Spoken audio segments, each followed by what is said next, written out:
kulanti wanaagsan daawadayaal halkan warbaahinada madaanaha ah ee Al-Cadaala News iyo Somali Vlogger Media ku soo dhawaad wararkii ugu dambeeyay gudaha dalka qodobada aad qaybtan ku daawan doontaan waxaa ka mid ah kala jab siyaasadeed oo ka soo ifbaxaya maamulka Koonfur Galbeed ciidamadii hormuudka ahaa oo isaga baxay magaalada Baydhabo una ruqaansaday degmada Buur-Hakaba haddaba waxaynu ogi doonaa ujeedada rasmi ah ee ka dambeysa bixitaanka ciidamadan qodobada kale aad qaybtan ku daawan doontaan waxaa ka mid ah magaalada Baydhabo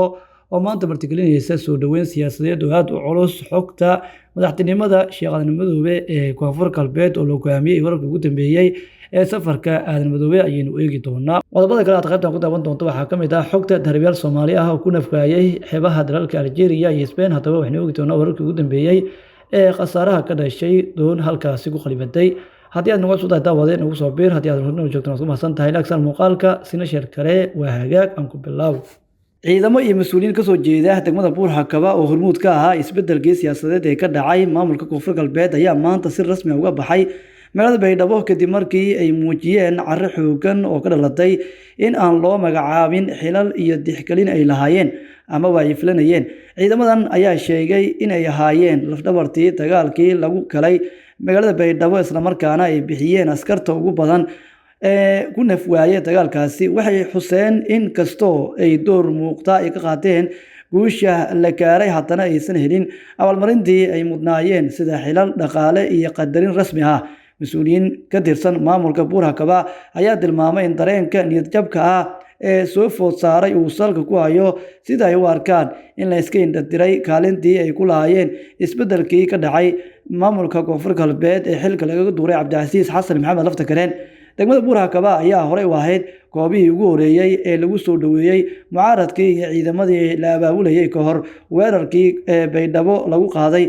dadka deegaanka iyo saraakiisha ciidanka ayaa aaminsan inaanay suurtagal noqon lahayn in guusha la gaaro Baydhabo haddii aanay Buur-Hakaba door muhiim ah aysan ka ciyaarin gaar ahaan jabintii awooddii maamulkii hore ee uu hogaaminayay Cabdicasiis Laftakareen wararka ayaa sheegaya in ciidamadan iyo maamulka la socdaba ay qorsheynayaan in saacadaha soo socda si buuxda ay u gaaraan magaalada Buur-Hakaba iyagoo dib markaa ugu laabanaya deegaanadoodii isla markaana Baydhabo si toos ah uga baxaya talabadan ayaa dhalisay walaac cusub oo ku saabsan amniga iyo xasiloonida magaalada Baydhabo iyadoo sidoo kale saameyn ay ku yeelan karto xaaladda siyaasadeed ee guud ahaan maamulka Koonfur Galbeed qolada siyaasadda ayaa dhankooda ka digaya in haddii aan si degdeg ah loo xalin cabashooyinkan ay keeni karayso kala fogaansho siyaasadeed iyo sidoo kale dib u dhac ku yimaada dadaalada nabadeynta iyo dowladiska oo dowladda federaalka Soomaaliya ay la daala dhacayso sidii ay maamul loo wada siman yahay uga dhisi lahayd maamulka Koonfur Galbeed isla markaana dhawaan xilka ay kaga duureen Cabdicasiis Xasan Maxamed Laftakareen wararkii ugu dambeeyay Baydhabo maanta ka soo baxaya ayaan ku waramaya in ugu dambeyntii ay halkaasi isaga baxeen ciidamadii Buur-Hakaba markii hore ka yimid kuwaasi oo hormuud u ahaa kacdoonkii Laftakareen looga saaray magaalada Baydhabo iyo guud ahaan gacan ku haynta ama maamulka Koonfur Galbeed isla markaana dowladda federaalka Soomaaliya ay halkaasi kula wareegtay haddaba daawadayaal see u aragtaa in ciidamada Buur-Hakaba ay isaga baxaan magaalada Baydhabo isla markaana dib ugu laabtaan degmada Buur-Hakaba xilli halkaasi iyagu mas'uuliyintooda ay sheegeenba in ay ka cabanayaan musuqmaasuq iyo sidoo kale xilal ay iyagu xaq u lahaayeen inaysan weli helin iyo sidoo kale ballanqaadyo hore loo sameeyay dhanka kale intaan ka bixin wararka maamulka Koonfur Galbeed ku saabsan waxaa maanta si weyn looga dareemayaa magaalada Baydhabo gaar ahaan garoonka diyaaradaha ee Shaati Gaduud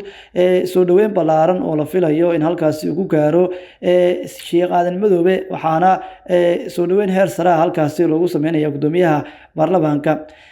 intaan ka bixin wararka Baydhabo waxaa maanta si weyn looga dareemayaa magaalada Baydhabo gaar ahaan garoonka diyaaradaha ee Shaati Gaduud halkaas oo ay ka socoto soo dhaweyn heer sare ah isla markaana loo sameynayo gudoomiyaha baarlamaanka Sheekh Aadan Madoobe ahna musharaxa u taagan xilka madaxweynaha maamulka Koonfur Galbeed boqolaal dadweyne ah oo isugu jira taageerayaal siyaasiyiin odayaal dhaqameed iyo dhalinyaro ayaa isugu soo baxay garoonka iyagoo muujinaya taageero xooggan oo ay markaa u hayaan musharaxa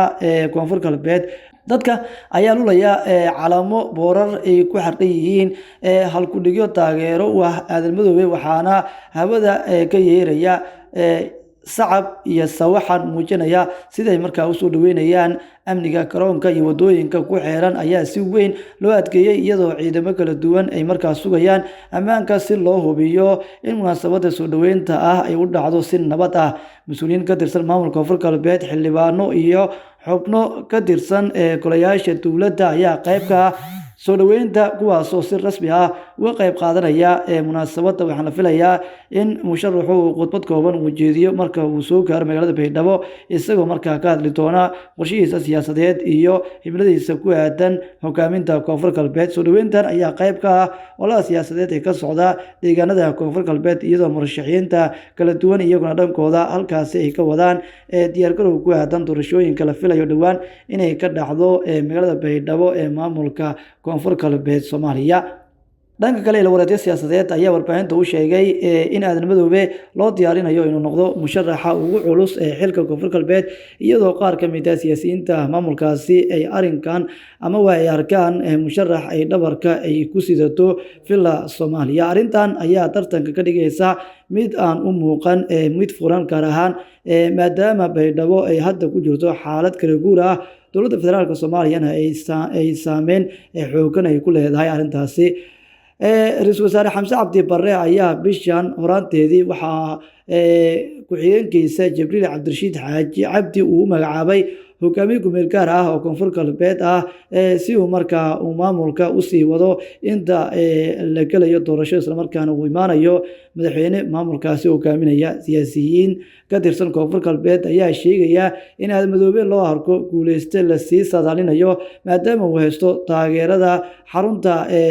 federaalka iyo sidoo kale garab ka mid ah siyaasiyiinta deegaanka.